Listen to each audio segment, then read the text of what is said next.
இன்னைக்கு உலக நாட்டில் இருக்கிற அத்தனை பேருமே இன்னைக்கு ஜல்லிக்கட்டை பத்தி இன்னைக்கு அங்கங்க பேட்டி கொடுத்துருக்காங்க. உலக நாட்டில் இருக்கிற தமிழ் உணவாளர்கள் அத்தனை பேருமே நான் உங்களை கைகூப்பி வேண்டி கேட்கிறேன். இந்த சென்னையில் இருக்க ஐடி கம்பெனிக்காரவங்க, ஐடில வேலை பார்க்கறவங்க, பெரிய பெரிய மில்ஸ் எல்லாம் வேலை பார்க்கறவங்க, நம்ம தமிழ் இனத்துக்காக இன்னைக்கு போராடி இருக்கோம், தமிழ் பாரம்பரியத்துக்காக போராடி இருக்கோம். அவங்க அத்தனை பேருமே நீங்க அங்கங்க உள்ளிருப்பு போராட்டம் நடத்துங்க. இது மிகப்பெரிய போராட்டமா வெடிக்கணும். இன்னைக்கு நம்ம தமிழன் யாரு அப்படின்னு சொல்லி உலகம் பூரா பறைசாட்டணும். இன்னைக்கு கைது பண்ணிருக்கிற அத்தனை பள்ளி மாணவர்கள் இன்னைக்கு ஏகப்பட்ட மாணவர்கள் உள்ள போயிருக்காங்க. அவங்கள எந்த நிபந்தனை இல்லாம அவங்கள உடனடியாக வெளியிடணும். வெளியே விடலன்னா பெரிய கொந்தளிப்பு நடக்கும். தமிழனா எங்க போனா அடிக்கிறீங்களா? கேரளா போனா அடிக்கிறான், கர்நாடகா போனா அடிக்கிறான், ஆந்திரா போனா அடிக்கிறான், ஒய்யால இலங்கை போனா அடிக்கிறான், உலக நாடு கூட அடிச்சுக்கிட்டு நாங்க என்ன சும்மா தாய் பிறந்து அனாதை நாங்க வந்து நினைச்சிருக்கீங்களா? நாங்க அந்த காலத்திலேயே தமிழ் பாரம்பரியம் தான் முதல் கூர்ந்தது. நீ எங்ககிட்ட நீ ஜல்லிக்கட்டை நடத்தக்கூடாதுன்னு சொல்லுது யாரா? நீ எங்க இருக்கிற வந்த நீ? இந்த பீட்டா கம்பெனிக்காரன் தேவையாம யார் அவன்? எங்களை ஜல்லிக்கட்டு நடத்தக்கூடாதுன்னு சொல்லுது. உன் ஊர்ல சட்டி தரம் பண்ண, எங்க ஊர்ல சட்டி நிறைய இருக்காங்க எங்க நாட்டுல. நீ என்ன மஸ்திக்கு சட்டி தரம் பண்ண கொய்யால? நீ கைது சொல்ல தமிழ் உணர்வாளர்கள் தமிழ்நாட்டில் பிறந்தவனா இருந்தா கண்டிப்பா அங்கங்க உள்ளிருப்பு போராட்டம் நடத்துவோம். இன்னைக்கு 5-6 தினங்களாக இன்னைக்கு தமிழ்நாட்டில் குந்தரிச்சுக்கு இருக்கான். மாணவர்களும் பொதுமக்களும் இன்னைக்கு பெண்கள் கூட வீட்டுல உட்கார்ந்து பெண்கள் இன்னைக்கு நடுத்தருவது போராடிக்குவாங்க.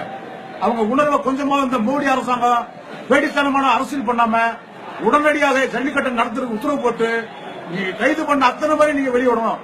இல்ல மோடி அடுத்த வருஷம் நீ அடுத்த பீரியட்ல நீ வர முடியாது, எங்க இருக்கிறதே உங்களுக்கு தெரியாது, கருப்பு அடிச்சுட்டாங்க. கண்டிப்பா இது முக்காலும் சத்தியம் உண்மை. அது அதனால மக்கள் எல்லாம் கொந்தளிச்சு வீதிக்கு வாங்க பார்ப்போம். எவனம் தான் பார்ப்போம். நம்ம பார்க்காத எதுவுமே கிடையாது. நம்ம பாரம்பரியத்தை பறிக்க பார்த்துட்டு இருக்காங்க. இவன் யாரு நம்ம பாரம்பரியத்தை பறிக்க? நம்ம இதை நடத்தலையே. நம்ம முன்னோர்கள் 3000 ஆண்டுகளுக்கு முன்பு இது தோன்றினது ஜல்லிக்கட்டு. இந்த ஜல்லிக்கட்டை நீ எப்படி என்னை தடுக்க முடியும்? ஒவ்வொரு மாநிலத்துக்கும் ஒவ்வொரு கல்ச்சர் உண்டு, ஒவ்வொரு நடைமுறை உண்டு. அப்ப எல்லா மாநிலத்திலும் நீ பிடிக்கிற, எல்லா மாநிலத்திலும் அவருடைய கல்ச்சரை எடுத்துரு. நீ அப்ப எங்கிட்ட வா. தமிழ் திருநாள நீவே இல்லைன்னு சொல்லி மோடி பேடி அரசையே அப்பயே தெரியும்டா நீங்க பண்ற ஒவ்வொரு வேலையும் யாருனாலும் பண்றீங்க. அதனால சொல்றோம், தமிழ்நாடு கொந்தளிச்சுக்கு இருக்கு.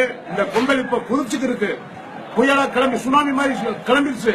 இதை அமர்த்தணும்னு சொன்னா மோடி அரசு உடனடியாக ஜல்லிக்கட்டை நடத்த உத்தரவு போட்டு கைது பண்ண அத்தனை என்னுடைய தமிழக சிங்கங்கள் அத்தனை பேர்த்தையும் உடனடியாக எந்த நிபந்தனையிலும் நீ வெளியேற்றணும். வெளியேற்றினாத்தான் உனக்கு நல்லது. இல்லை என்றால் உனக்கு அழிவு காலம் நெருங்கி விட்டது. இந்த பொன் ராதாகிருஷ்ணன் ஒருத்தர் அவர்லாம் நீ எல்லாம் போயிரியா, வேட்டியில் அவுத்து போட்டு அவனை குண்டியா போயிருந்தீங்களா? நீ எல்லாம் அதுக்கு வேட்டி கட்டுற, உனக்கு அதுக்கு வேட்டி. நீ இந்த 2 வருடமாக சொல்லி எங்களை ஏமாத்தி வாயில பழத்தை வச்சு ஏமாத்தி ஜல்லிக்கட்டு இப்ப நடக்கும் அப்ப நடக்கும்.